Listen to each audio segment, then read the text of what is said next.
नमस्ते। कभी सोचा है कि एक पौधे के बस एक छोटे से हिस्से से उसके लाखों हम शक्ल तैयार किए जा सकते हैं? जी हाँ, आज हम पौधों की क्लोनिंग की इसी हैरान कर देने वाली दुनिया में झांकने वाले हैं। अच्छा जरा सोचिए। एक ऐसा पौधा है जो खत्म होने की कगार पर है और उसे नॉर्मल तरीकों से उगाना मतलब लगभग नामुमकिन है। तो फिर उसे कैसे बचाया जाए? बस यही सवाल है जिसके जवाब हम आज तलाशेंगे।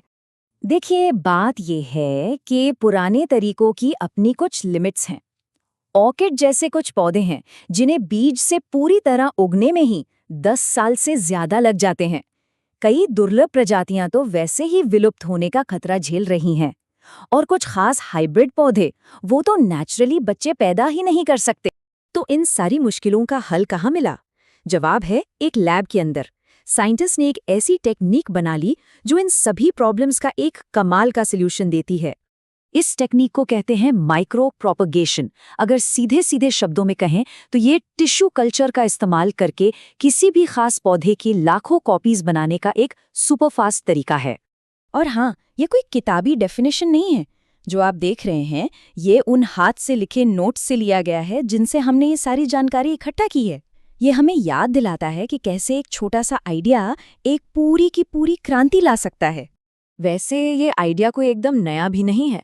इसकी कहानी शुरू हुई थी 1900 के दशक में, जब मोरेल्स नाम के साइंटिस्ट ने इसे ऑर्किड पे सक्सेसफुली ट्राई किया। और आज तो ये टेक्निक आलू और केले जैसी फसलों के बड़े पैमाने पर प्रोडक्शन के लिए इस्तेमाल हो रही है। लेकिन ये होता कैसे है? मतलब एक छोटे से टिश्यू के टुकड़े से पूरा का पूरा पौधा आखिर तैयार कैसे हो जाता है? चलिए इस मैजिकल प्रोसेस को थोड़ा और करीब से समझते हैं। तो ये पूरा प्रोसेस 4 आसान स्टेप्स में होता है। सबसे पहले पौधे का एक छोटा हेल्दी टुकड़ा लिया जाता है। फिर उसे अच्छी तरह साफ करके एक स्पेशल न्यूट्रिएंट वाले लिक्विड में रख देते हैं।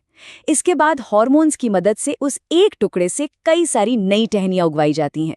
और आखिर में उन नई टहनियों को एक दूसरे लिक्विड में डाला जाता है ताकि उनमें जड़ें निकल आएं और बस नन्हे पौधे तैयार।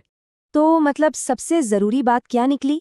यही कि पौधे के सिर्फ एक छोटे से हिस्से से अनगिनत नए पौधे बनाए जा सकते हैं। और ये सारे पौधे हूबहू अपने पेरेंट प्लांट की कॉपी होते हैं। यही तो इस तकनीक का असली कमाल है। इस प्रोसेस की जो स्पीड और एक्यूरेसी है ना, वही इसे इतना पावरफुल बनाती है।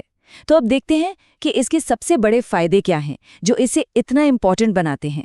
इसका सबसे बड़ा प्लस पॉइंट है रफ्तार। एक उदाहरण लेते हैं। जहां एक ऑर्किड को बीज से उगने में 10 साल से भी ज्यादा लग सकते हैं, वहीं माइक्रो प्रोपगेशन से बहुत ही कम टाइम में हजारों ऑर्किड तैयार किए जा सकते हैं। सोचिए। और भी बहुत फायदे हैं। इससे उन दुर्लभ प्रजातियों को बचाया जा सकता है जो खत्म होने वाली हैं। उन हाइब्रिड पौधों की गिनती बढ़ाई जा सकती है जो खुद से बच्चे पैदा नहीं कर सकते।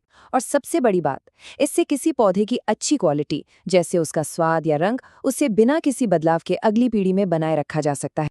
ये सारे फायदे तो हैं ही, लेकिन हमारे सोर्स नोट्स में एक फायदे को सबसे महत्वपूर्ण बताया गया है।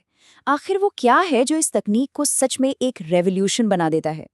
ये नंबर देखिए, 10 से 30 लाख। है ना ये एक बहुत बड़ा नंबर? पर इसका मतलब क्या है? इसका मतलब है कि सिर्फ एक लैब 1 साल के अंदर 10 से 30 लाख पौधे बना सकती है। ये प्रोडक्शन का वो लेवल है जिसके बारे में नॉर्मल खेती में सोचा भी नहीं जा सकता। असल में यही इस तकनीक की असली ताकत है। तो कुल मिलाकर ये टेक्निक सिर्फ लैब तक ही सीमित नहीं है। ये खेती, बागवानी और पर्यावरण बचाने जैसे फील्ड्स में एक क्रांति ला रही है। इससे फूड सिक्योरिटी बढ़ाई जा सकती है और दुर्लभ प्रजातियों को भी बचाया जा सकता है। तो अब सवाल ये उठता है कि जब हमारे पास नामुमकिन को मुमकिन बनाने की ये तकनीक है, तो अगला असंभव पौधा कौन सा होगा जिसे उगाया जाएगा? ये सोचने वाली बात है ना?